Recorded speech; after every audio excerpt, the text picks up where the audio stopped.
Good morning friends. मैं आज एक बार फिर आपका कॉन्सेप्ट्स ऑफ पोलिनोमियल में टेस्ट योर माइंड मतलब TYM मतलब आपका टाइम लूँगा।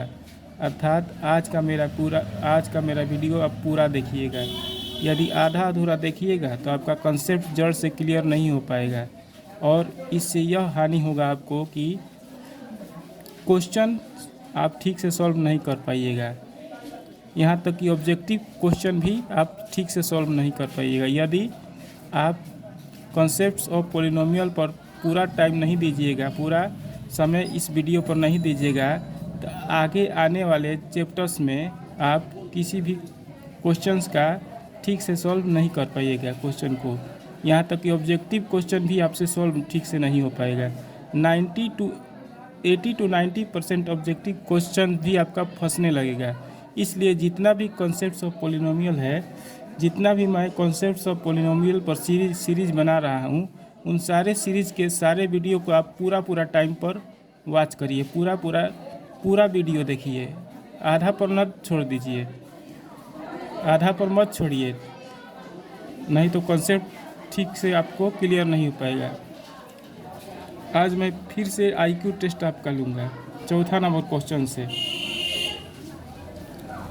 इज 15x के पावर 12 प्लस 13x के पावर 1.7 प्लस 11x के पावर 8 प्लस 9 बी ए पोलिनोमियल। क्या ये जो एक्सप्रेशन दिया गया है वह पोलिनोमियल है? यदि है तो यस पर टिक मारना है, यदि नहीं है तो नो पर मारना है 4 सेकंड के अंदर। यदि आप 4 सेकंड के अंदर सही आंसर दे दीजिएगा तो समझिए कि आपका IQ ठीक ठाक काम कर रहा है मैथमेटिक्स में, वरना यह समझिएगा कि आपका IQ अभी और प्रोग्रेस करने की ज़रूरत है, अभी ठीक से काम नहीं कर रहा है मैथमेटिक्स में। ठीक, बताइए पोलिनोमियल है कि नहीं? 4 सेकंड में 4 सेकंड हो गया, यह पोलिनोमियल नहीं है। इसका आंसर ये होगा, नो होगा, क्योंकि आप ध्यान से देखिएगा 15x के पावर 12 प्लस 13x के पावर 1.7 प्लस 11x के पावर 8 प्लस 9, इस वेरिएबल का पावर होल नंबर है, गिनती में है। इस वेरिएबल का पावर भी गिनती में है, लेकिन इस वेरिएबल का पावर गिनती में नहीं है, काउंटिंग में नहीं है, क्योंकि पॉइंट वाली संख्या है और पॉइंट वाली संख्या गिनती में नहीं आती है। अतः यह पोलिनोमियल नहीं है, यह बहुपद नहीं है। आपका आंसर हो जाएगा नो, यह बहुपद नहीं है। आप इसको बताइए तो 7y के पावर 8 प्लस 8y के पावर 9 प्लस 9y के पावर 1.8 प्लस 11, क्या यह पोलिनोमियल है? नहीं, यह भी पोलिनोमियल नहीं है, क्योंकि इसका पावर ठीक है गिनती में है, इसका भी पावर गिनती में है, लेकिन इसका पावर जो है गिनती में नहीं है, पॉइंट में है, इसीलिए पोलिनोमियल नहीं है। अगर किसी एक्सप्रेशन में किसी भी वेरिएबल का पावर पॉइंट में रहेगा, यदि किसी व्यंजक में किसी भी चर का घात दशमलव में रहेगा तो वह पोलिनोमियल नहीं होगा। जैसे देखिए 13z के पावर 17 प्लस 12z के पावर 9 प्लस 11z के पावर 8.7, क्या यह पोलिनोमियल है? नहीं है, यह पोलिनोमियल नहीं है, यह बहुपद नहीं है, क्योंकि यहाँ का जो चर है, यहाँ का जो वेरिएबल है, उसका पावर जो है पॉइंट में है। अगर पॉइंट में आप कहीं भी किसी भी चर का पावर पॉइंट में देखिएगा तो उसी समय कह दीजिएगा कि यह पोलिनोमियल नहीं है। यदि कोई आपके सामने एक्सप्रेशन देगा और कहेगा कि बहुपद है कि नहीं चेक करो, तो देखिएगा कि चर का घात यदि पॉइंट में रहेगा या माइनस में रहेगा या बटा में रहेगा तो वह बहुपद नहीं होगा। चर का घात न तो पॉइंट में होना चाहिए, न तो बटा में होना चाहिए, और न तो माइनस में होना चाहिए, निगेटिव। अब आगे की ओर बढ़िए, आगे की ओर बढ़ते हैं। 5वां नंबर क्वेश्चन, इसका भी आंसर आप 4 सेकंड के अंदर दीजिएगा। यदि दे दीजिएगा तो समझिएगा कि आपका IQ ठीक काम कर रहा है मैथ में, नहीं तो और काम करने की ज़रूरत है IQ पर, और IQ बढ़ाने की ज़रूरत है, क्योंकि आज का जो समय है वह कंपटीशन का समय है। आज वही लड़का सफल होता है जो अपने आईक्यू पर दिन रात काम करता है, जो अपनी आईक्यू मजबूत हमेशा करता रहता है। क्योंकि एक नौकरी का फार्म आप भरिएगा, किसी भी सरकारी नौकरी का एक आप फार्म भरिएगा। मान लीजिए आप एसएससी सीजीएल का फार्म भर रहे हैं, तो उसमें आपको मान लीजिए सीट मिलेगा 4,000 सीट में जानते हैं आप कितना लड़का फॉर्म भरता है? 4,000 सीट में कम से कम 1 करोड़ लड़का फार्म भरता है। और उस 1 करोड़ लड़का में से मान लीजिए 1 लाख लड़का भी ब्रिलियंट होगा, तो आपको 4,000 सीट के लिए 1,000 ब्रिलियंट लड़कों से फाइट करना होगा 4,000 सीट के लिए। मान लीजिए कि पास होने के लिए 80% मार्क्स चाहिए, तो अगर आपका आईक्यू सही रहेगा, आप किसी भी क्वेश्चन को 4 सेकंड या 5 सेकंड के अंदर हल कर दीजिएगा, तो ही आप कोई सरकारी नौकरी में सफल हो पाइएगा। क्योंकि कंपटीशन में 100 या 120 क्वेश्चन पर मात्र आजकल 60 मिनट ही टाइम मिल रहा है। यानी कि हर एक क्वेश्चन पर ज़्यादा से ज़्यादा 25 सेकंड का टाइम मिल रहा है। इसीलिए आईक्यू पर काम करने की आपको ज़रूरत है। अभी से आप आईक्यू अच्छा करिएगा तो आगे चलकर कंपटीशन में सफल हो जाइएगा। ठीक। अब 5वां नंबर क्वेश्चन इज 7x के पावर 4 प्लस 3x के पावर 3 प्लस 4 रूट में x स्क्वायर प्लस 5 भी ये पोलिनोमियल बहुपद है। क्या यह बहुपद है? क्या जो दिया गया एक्सप्रेशन है वह बहुपद है? यस और नो 4 सेकंड के अंदर।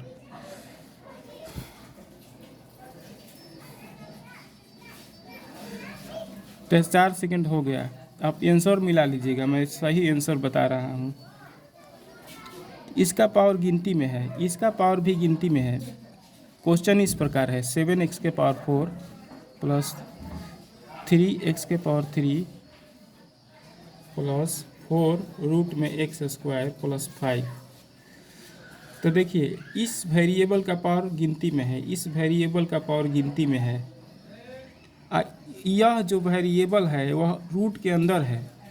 तो रूट के अंदर जब भी वेरिएबल देगा तो आप देखिएगा कि उसका पावर जो है इवन नंबर है कि ओड नंबर है। मतलब कि रूट में अगर वेरिएबल आपको दे देगा तो आपको देखना पड़ेगा कि पावर सम संख्या है कि विषम संख्या है। यदि पावर सम संख्या है तो वह पोलिनोमियल होगा, यदि पावर ओड नंबर है विषम संख्या है तो वह पोलिनोमियल नहीं होगा। तो इस वेरिएबल का जो पावर है वह इवन नंबर है, मतलब सम संख्या है, मतलब कि 2 के पहाड़ा में आता है, मतलब कि 2 से कट जाता है।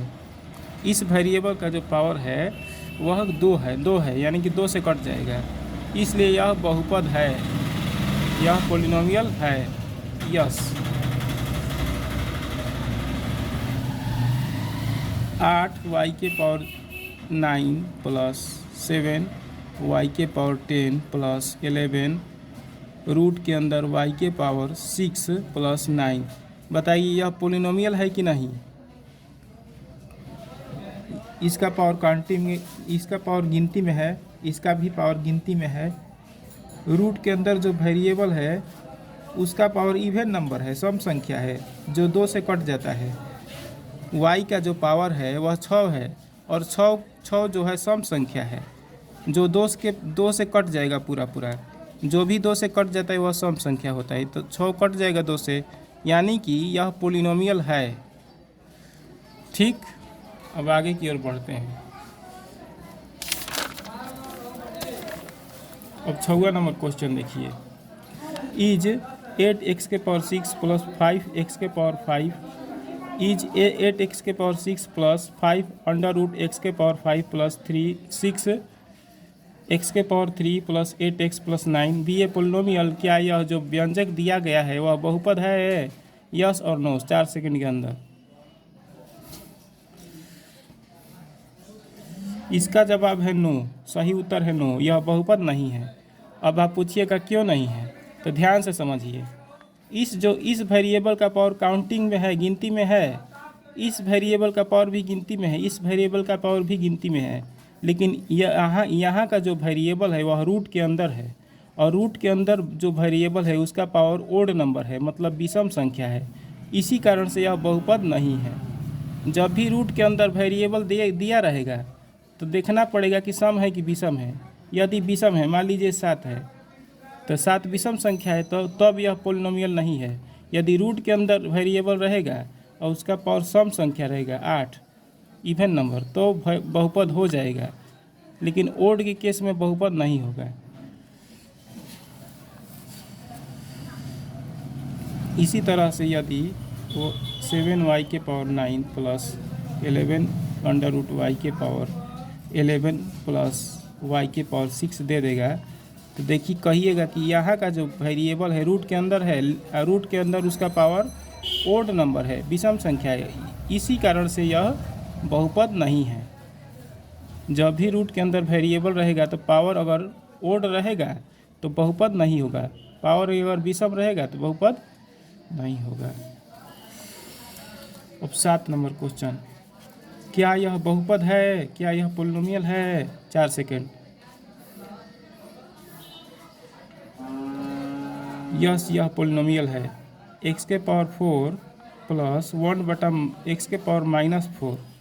तो कहिएगा कि यह वेरिएबल जो है बटे के नीचे है, और बटे के नीचे यदि वेरिएबल का पावर निगेटिव रहेगा, माइनस में रहेगा, माइनस में गिनती में रहेगा, माइनस इंटीजर में रहेगा, तो बहुपद हो जाएगा।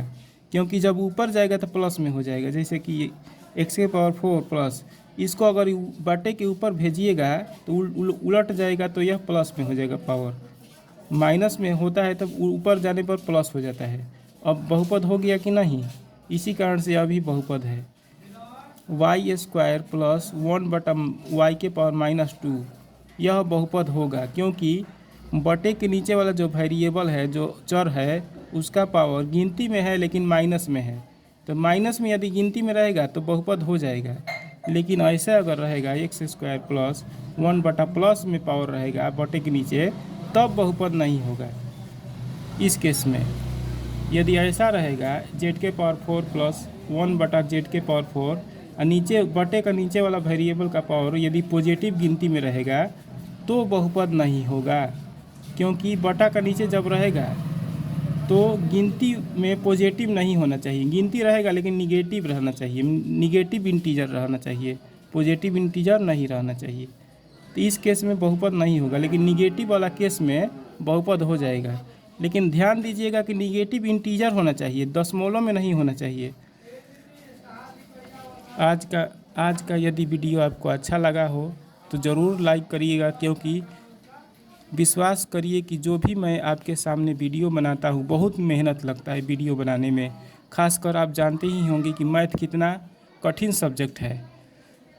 और यकीन मानिए कि जो भी मैं आपके सामने सवाल प्रस्तुत करता हूँ वो किताबी भाषा में नहीं प्रस्तुत करता हूँ, अपने दिमाग से, ईश्वर की दया से अपने दिमाग से क्वेश्चन सेट करता हूँ और सारे क्वेश्चन को अपनी भाषा में आपके सामने एक्सप्लेन करता हूँ, ताकि आपको आसानी से समझ में आ सके। मैं रटी रटाई भाषा में, किताबी भाषा में आपके सामने एक्सप्लेन नहीं करता हूँ। इसी कारण से बहुत मेहनत लगता है वीडियो बनाने में, खासकर मैथ का वीडियो बनाने में और ज़्यादा मेहनत लगता है और समझाने में और ज़्यादा मेहनत लगता है। इसी कारण से लाइक ज़रूर करिएगा और शेयर भी ज़रूर करिएगा, क्योंकि मैं चाहता हूँ कि इतना मैं मेहनत कर रहा हूँ तो इस मेहनत का फल ज़्यादा से ज़्यादा बच्चे उठा सके, इस मेहनत का फ़ायदा, इस मेहनत का लाभ। अर्थात मैं चाहता हूँ कि ज़्यादा से ज़्यादा बच्चे इस गणित की शिक्षा से जुड़ सके, गणित के कॉन्सेप्ट समझ सके। और मुझे विश्वास है कि मैं जो समझाता हूँ वो बच्चे आसानी से समझ जाते होंगे, क्योंकि मैं अपनी भाषा में, आसान भाषा में समझाता हूँ। लेकिन यह मत समझिएगा कि जो मैं भाषा में समझाता हूँ वह गलत है। मैं सही तरीक़ा से समझाता हूँ, लेकिन आसान भाषा में, किताबी भाषा में नहीं। इसी कारण से शेयर करिएगा ज़्यादा से ज़्यादा संख्या में, ताकि ज़्यादा से ज़्यादा संख्या में बच्चे मैथ के कंसेप्ट समझ सके, हमसे जुड़ सके और मैथ का कंसेप्ट समझकर उसमें निपुण हो सके, उसमें ज्ञानवान हो सके। धन्यवाद।